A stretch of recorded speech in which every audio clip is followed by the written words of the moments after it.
Hey everybody, it's Brooke with The Buttered Home, and today we have a really great and easy recipe for you. Today we're going to be showing you how to do the best hot dogs ever in your electric pressure cooker. So stay with us.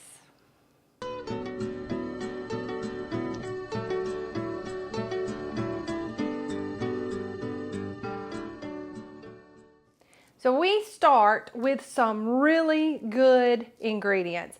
First, we start with all beef franks. You can get these with or without casings. The only thing that it affects is your cook time.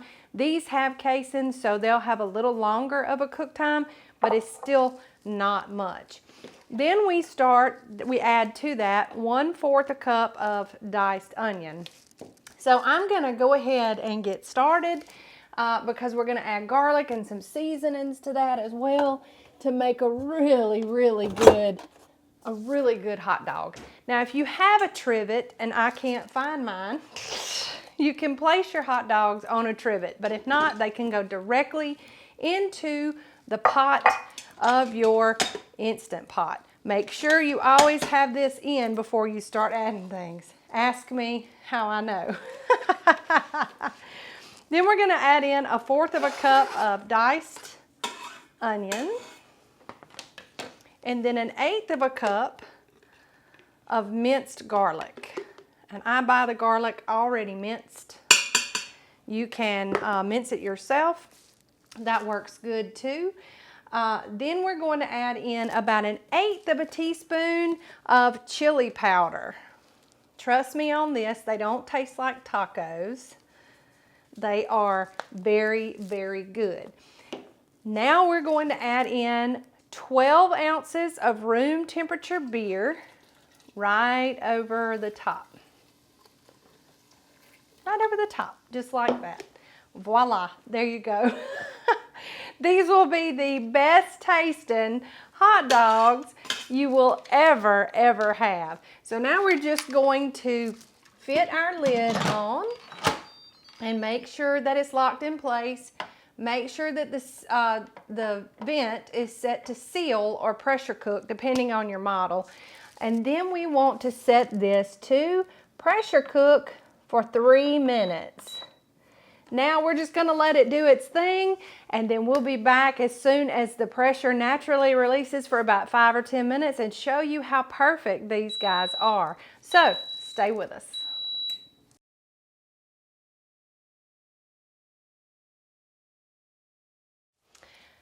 Okay everybody, we are back. We finished a 3-minute cook time because these hot dogs have casings. If you're cooking a natural hot dog that does not have casings, you only need to do a 1-minute cook time. But these are easily found, and this is my husband's favorite brand, and so that's what we're cooking. So when cook time was done, I turned the unit to off or cancel. Now you can do a quick release here, or you can let it sit for about 5, 10, so even 15 minutes. But I always recommend that when you do a quick release that you do it with a pair of long-handled tongs or even a long-handled spoon. So we're gonna do that right now and let all that steam escape before we open the unit. And it won't take long because, like I said, I've let it sit for about 5 minutes. So most all the steam has naturally come down anyway. Now my pin just dropped, and that means that all my steam has escaped. I'm still going to be really careful and use, the handle is not hot, but this that's coming out of here is still pretty hot. So I use a cloth and just carefully open that up. Now our hot dogs have plumped up and they have cooked all nicely in that garlic and beer and chili powder and our onions, and they're perfect. So I've got a bun here ready to go. I'm just gonna pop it in. I'm gonna leave the garlic and onions on mine, but you certainly don't have to. And they are piping hot, but they are beautiful. They plumped up perfectly. They're not overcooked. They've not busted open like a lot of times they do. And I'm gonna just simply dress this with a little bit of mustard. Well, probably a lot of mustard. So we're gonna give it a taste. It's really hot. I'm gonna cool it just a bit.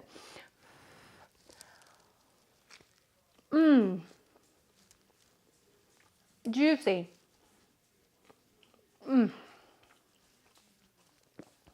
Perfect and delicious.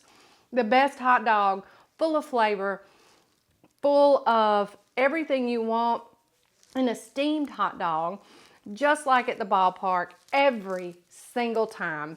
And you did that in really less than 10 minutes. So if you're in a fix and hot dogs is your only option for a good supper to get it on the table, finding an all beef Frank, number one, is your way to go. And then adding just 3 nice, well really 4 if you count the beer. And a lot of the alcohol cooks off, so this is safe for children and people who are doing without. The beer is just a flavor component, and you can certainly substitute that with a Coca-Cola or a Coke Zero or something like that. You just need that extra hoppiness or the sweetness from the beer to really infuse all that flavor into the hot dogs. Or feel free to just use chicken or beef broth too. Those work well too. For this recipe and all of our others, they can always be found over at thebutteredhome.com. We work really hard on that website, and we would sure appreciate a visit there from you. Also, if you're not already, make sure that you're following us on all of our social channels. We have a really good time, and we want you present there for all of it. And as usual, if you want all of our videos in one convenient place, head over to YouTube, search for The Buttered Home, and when you find us, hit that subscribe button so that you can be notified when we drop new videos like this one. As always, this is a good, simple, get supper on the table recipe for you, and we hope you make it and love it as much as we do. This is our Instant Pot hot dogs, and we would love for you to give it a try and let us know by giving us a review. So y'all, we thank you, we love you, as always, from the Buttered Home to your home. Bye.